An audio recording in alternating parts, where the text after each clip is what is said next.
Assalamualaikum warahmatullahi wabarakatuh. Kami dari kelompok 6 di sini akan menjelaskan sistem pemerintahan liberal yang beranggotakan saya sendiri Muhammad Rafsanjani dan teman saya yang bernama Muhammad Riksadira. Saya Suryani Firmansyah. Saya Rahmat Wiyandi. Saya Marcelo Filipi. Hai guys, saya Suryani Firmansyah. Kami berasal dari kelompok 6. Nah, di sini kami akan menjelaskan apa itu pengertian dari demokrasi liberal. Nah, sebelumnya teman-teman pasti bertanya, apa yang dimaksud dengan demokrasi liberal? Jika ingin tahu apa itu demokrasi liberal, mari simak dan dengarkan penjelasan dari teman saya, Bang Muhammad Rafsanjani. Oke, cekidot. Oke, nama saya Muammar. Di sini saya akan menjelaskan pengertian demokrasi liberal. Sebelumnya kita membahas dulu apa sih demokrasi liberal itu. Nah, demokrasi liberal berarti sistem politik dengan banyak partai. Adapun kekuasaan politik dipegang oleh politisi sipil yang berpusat di parlemen. Konsep demokrasi ini pada dasarnya merupakan model di mana posisi badan legislatif lebih tinggi dibandingkan badan eksekutif. Nah, Perdana Menteri memimpin sebagai kepala pemerintahan, sedangkan kepala negara dalam demokrasi parlementer dipegang oleh presiden. Demokrasi liberal menjunjung tinggi kebebasan rakyat, berpolitik ataupun individualisme. Pasalnya, model ini berupaya mengurangi kesenjangan ekonomi, seluruh rakyatnya punya derajat dan hak yang sama. Dapat diartikan bahwa demokrasi liberal ialah sistem yang berdasarkan pada hak-hak individu. Setiap warga negaranya dianggap bisa menjadi pihak yang punya kuasa tanpa memandang suku, agama, hingga ras asal dari individu tersebut. Nah, itu tuh pengertian dari demokrasi liberal. Selanjutnya ada ciri-ciri demokrasi liberal yang akan dijelaskan oleh teman saya. Nah, di sini saya akan menjelaskan ciri-ciri demokrasi liberal. Yang pertama itu ada kebebasan individu terfasilitasi. Seperti yang ditampilkan secara tak langsung dalam pengertian demokrasi liberal, salah satu nilai liberalisme ialah kebebasan individu. Jika tak ada kebebasan individu, maka suatu sistem sangat tidak cocok bila disematkan label atau kata liberal.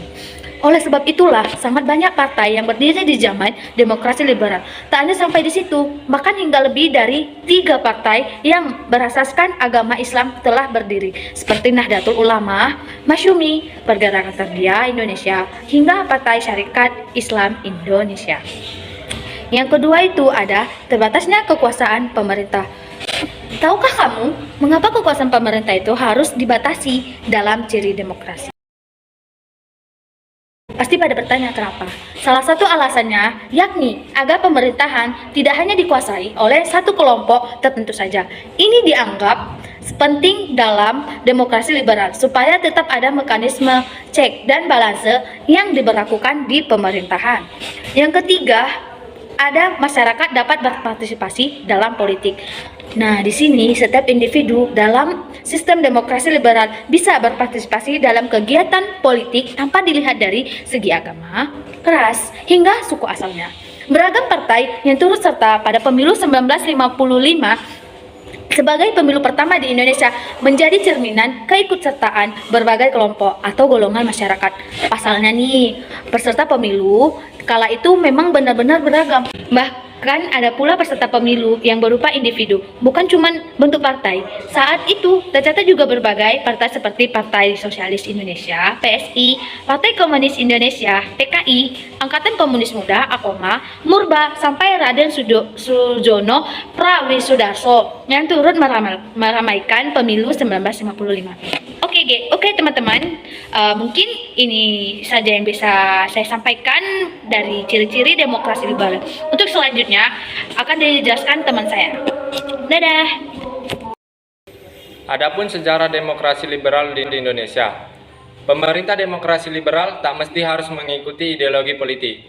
Liberalisme hanya dengan digunakan istilah liberal dalam sistem demokrasi tersebut. Istilah tersebut pada dasarnya hanya menjadi referensi terhadap fakta bahwa demokrasi liberal modern memiliki kerangka awal yang diciptakan selama para filsuf yang menganjurkan kebebasan selama abad pencerahan. Demokrasi sendiri secara harfiah berarti pemerintahan oleh rakyat. Ini memiliki berbagai bentuk secara historis. Di Athena kuno, misalnya, Demokrasi artinya pemerintahan langsung oleh warga negara secara bebas, khususnya warga laki-laki.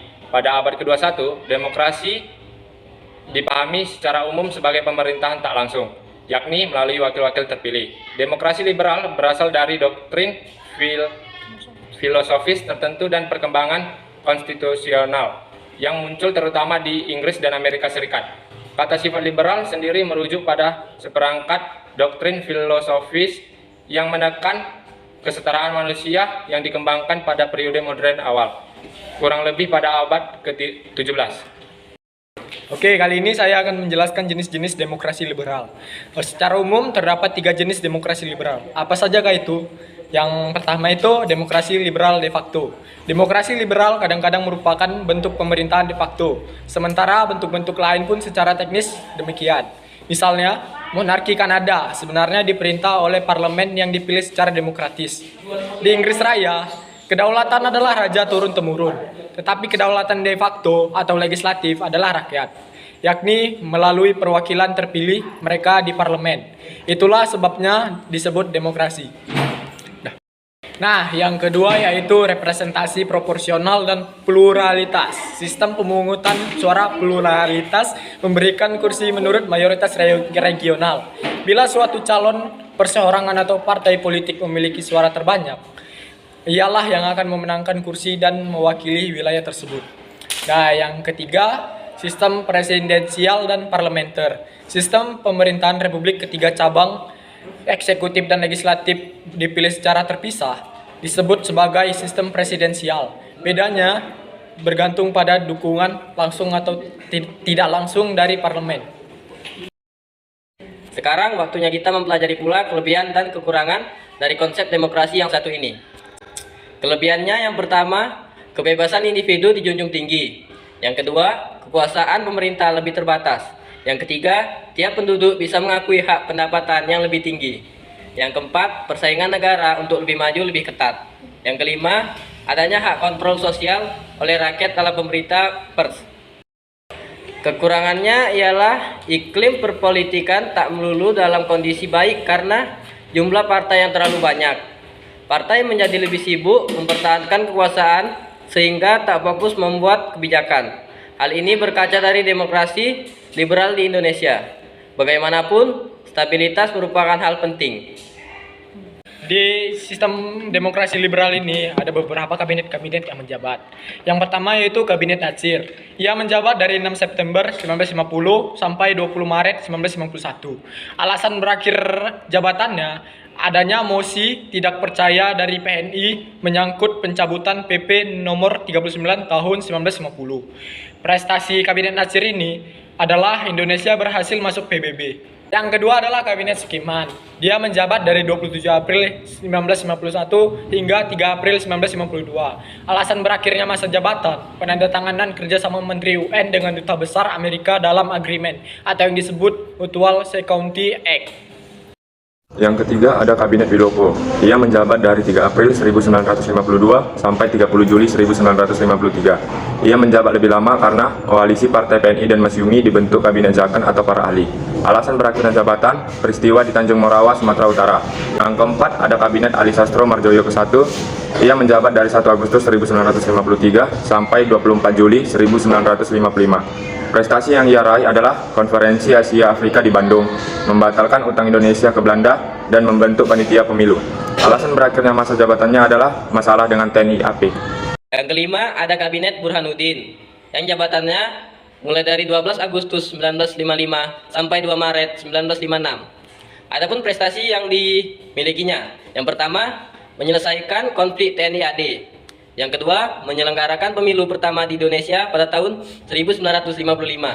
Yang ketiga, memilih anggota DPR dan Dewan Konstitusi. Alasan berakhirnya masa jabatan karena sudah selesai. Yang keenam, ada Kabinet Ali Sastro Marjoyo yang kedua. Masa jabatannya dimulai dari 29 Maret 1956 sampai 14 Maret 1957. PNI berhak membentuk kabinet demi menjalankan roda pemerintahan karena partai inilah yang memenangkan pemilu. Dengan demikian, Ali Sastro Marjoyo kembali ke kursi Perdana Menteri. Pada era kepemimpinan keduanya ini, Ali melakukan pembatalan isi konferensi meja buntar atau KMB sebagai bentuk protes atas Belanda. Adapun meski terpilih melalui pemilu, kabinet ini kembali lengser karena mosi tidak percaya, seperti kabinet pendahulunya. Alasan berakhirnya masa jabatan, yang pertama, tidak tegas dalam mengatasi gerakan separatis. Yang kedua, NU dan Masyumi keluar. Oke, jadi yang terakhir nih ada namanya Kabinet Juanda. Masa memimpin Kabinet Juanda ini dari 9 April 1957 sampai 10 April 1959. Dibentuk dari jajaran para ahli. Adapun prestasi dari Kabinet Juanda ialah penetapan batas laut teritorial Indonesia menjadi 12 mil atau yang disebut dengan Deklarasi Juanda 13 Desember 1957. Nah, di Kabinet Juanda ada permasalahan yang terjadi. Yang pertama itu ada peristiwa percobaan pembunuhan terhadap Presiden Soekarno di Cikini tahun 1957. Dan yang kedua, masalah yang kedua ditimbulkan oleh Kabinet Juanda yaitu sidang Dewan Konstituante yang tidak kunjung selesai. Sebelum masa Kabinet Juanda dimulai, Soekarno mengadakan sidang Dewan Konstituante tahun 1956 dengan tujuan menghasilkan UUD baru, namun sampai tahun 1959 Dewan Konstituante belum menghasilkan UUD baru. Nah, kegagalan kabinet menarik tanah Irian Barat membuat Soekarno mengeluarkan dekret presiden tanggal 5 Juli 1959. Adapun isi dekret Presiden Soekarno pada tanggal 5 Juli 1959 yaitu yang pertama, Dewan Konstituante dibubarkan.